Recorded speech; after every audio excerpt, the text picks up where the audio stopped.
Over these last days, the question's been laboured somewhat as to what is your relationship with life now. And perhaps you'll remember several weeks ago it was asked of you, when we're no longer the pencil with which God writes, as was demonstrated by Mother Teresa, and we're no longer the hole in the flute through which God plays, what are we then?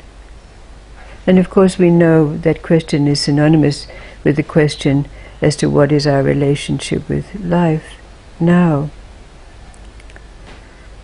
There was a Hindu Sadhu, and he was sitting by a huge lake with one of his followers, and some boats went past, and it washed into the lake a scorpion that was sitting, sunning itself not very far away from where they were sitting.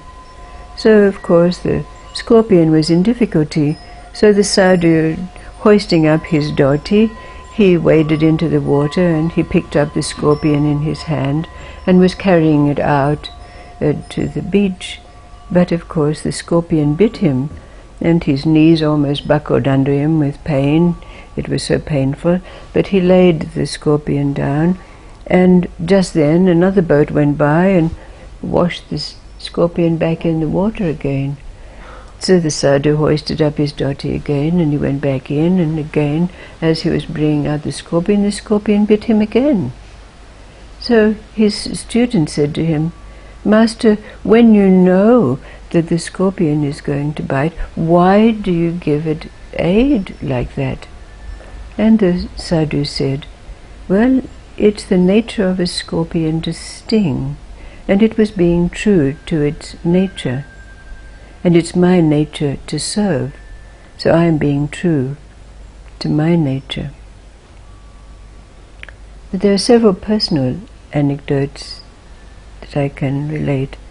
Not long after I'd been with Divine Mother, I was still practicing and teaching yoga. And one morning when I got up and I started to do my yoga asanas, all of a sudden I just collapsed on the floor, sobbing my heart and soul out. And so I got up and I went to the phone and I said, Divine Mother, the love is gone." She said, "Come, now, I've been waiting for this." So I picked myself up and got in my little car, and I went straight around to her house, and she was sitting there calmly. And I collapsed in a heap, still sobbing on the floor. And she just said to me, "It was the wrong kind of love." Well, I was still in that cathartic kind of state. So after it was all done and I went home, I was thinking to myself, what does she mean it's the wrong kind of love? She keeps telling us there's only one power and there's only one kind of love. What did she mean? And then I had the humiliating realization that all of my life, everything that I'd done, every service that I'd given, I had done for myself. I'd done because I wanted to feel better. I wanted to be somebody. I wanted it to work. Well, sometime much later down the track with Divine Mother, I used to be with her all day, from very early in the morning, and she would be up at 5 o'clock in the morning or even earlier, and she'd be making pancakes and serving people who came before they went to work. There would be a stream. There would be always a group of people around her large kitchen table, and she'd be transmitting to them, she'd be making pancakes, she'd be serving them. And I watched this and I got very indignant. Nobody brings anything, nobody does anything, they just sit there waiting to be served and taken care of. So I decided I was going to help God. So I looked up a recipe for muffins that you could keep in the refrigerator. So I'd make a big bowl of muffin mix, and every morning I'd make muffins, and I would take them to Divine Mothers. But I noticed, particularly, that Divine Mother never ate my muffins, and it kind of bothered me. And then one day I got up and the indignation was gone, and also was the urge to make the muffins. But I had the muffin mix there, so I made the muffins and I took them as usual. And Divine Mother ate one. So I don't know when it was, maybe it was even lunch that day. We were sitting with a group of people and I related this story. And she turned to me and she said, "That's between you and God." And what came out of that, I recognized afterwards, was the realization that effectively she, as an intermediary, and the face of God for me was shattered, like that mirror was shattered for me. It was no thought that came to my mind except that it just wasn't there, just like the love, it wasn't there anymore. So these were two very significant events in my experiences with Divine Mother. But there's another story, the story of a great emperor, Roman emperor called Antonius, and he was out hunting in the woods with an entourage. But because his steed was so much faster than others, he was separated from them. So he got lost, and it came to evening time, and he was very tired and very, very hungry. And he happened to notice a light in a window. So he headed for that light, and he knocked on the door, and the door was answered by an elderly couple. And that elderly couple welcomed him. Come in, stranger guest. You're welcome in our house." And they said to him, "We're Jewish, and this evening is the celebration of our Sabbath, and we work hard, very hard, for the days of the week. But on this eve, we give everything we have to celebration. Come, join us." So the elderly couple lit their 2 white candles, and they began to sing. They sang the Sabbath songs, and then they told stories, their favorite stories, to one another. And at first, the emperor thought, "Oh, this is just an odd couple." But then he got drawn into it, and pretty soon he was singing along, and he was telling stories that had come up from his past from long ago, and he even began to laugh in ways that he'd never laughed before.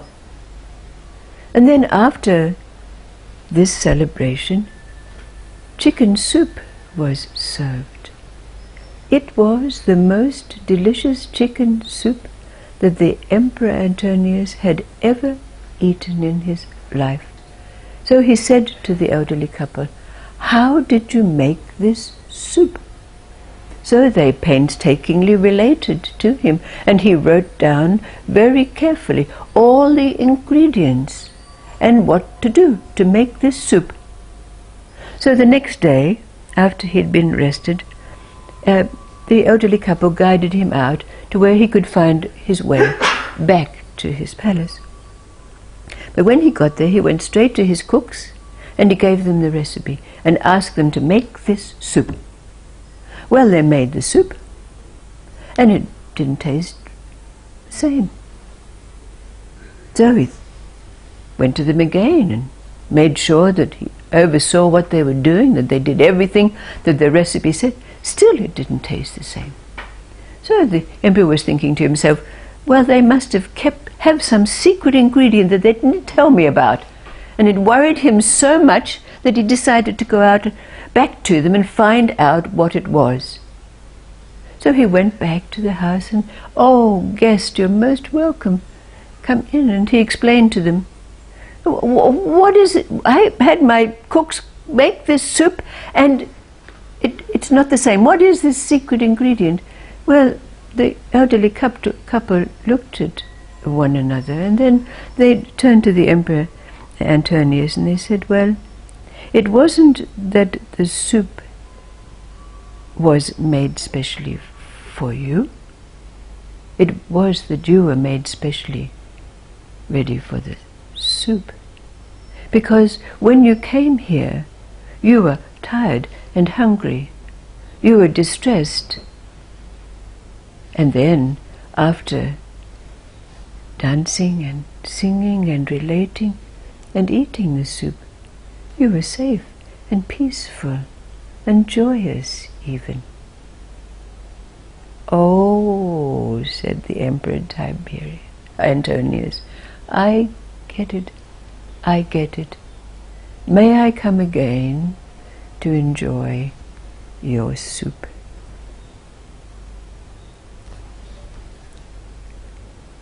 What do these anecdotes and stories evoke for you from your experience now?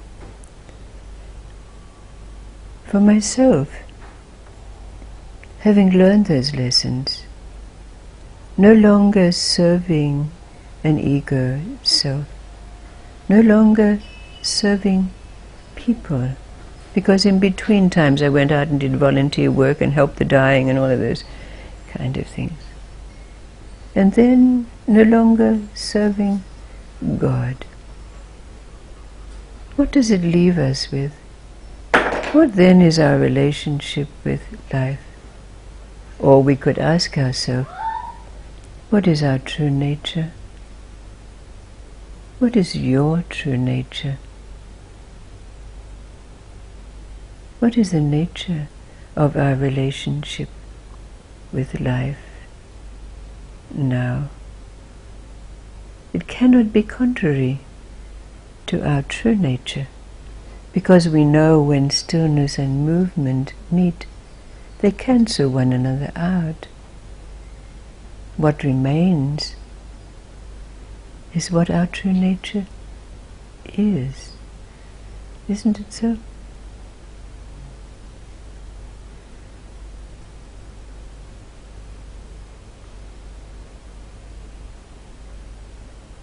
What is your true nature?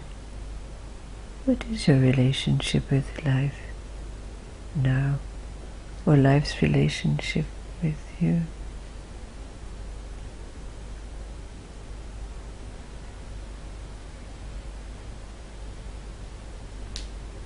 It actually sounds like nothing, really, doesn't it? Yes, it does. And that's where we have to be. Because we know the nature of life is movement.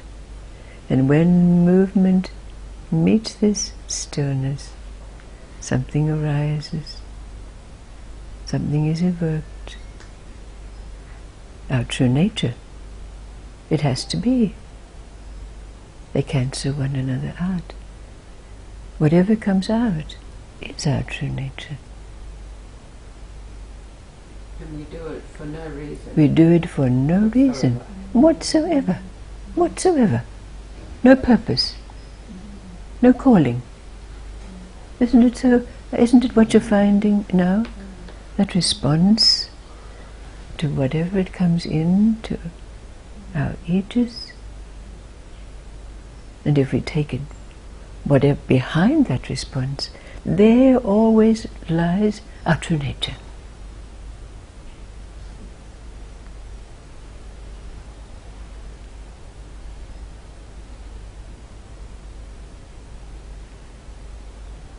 So what are we when we're no longer the pencil or the whole? Question remains for us. Thank you, thank you.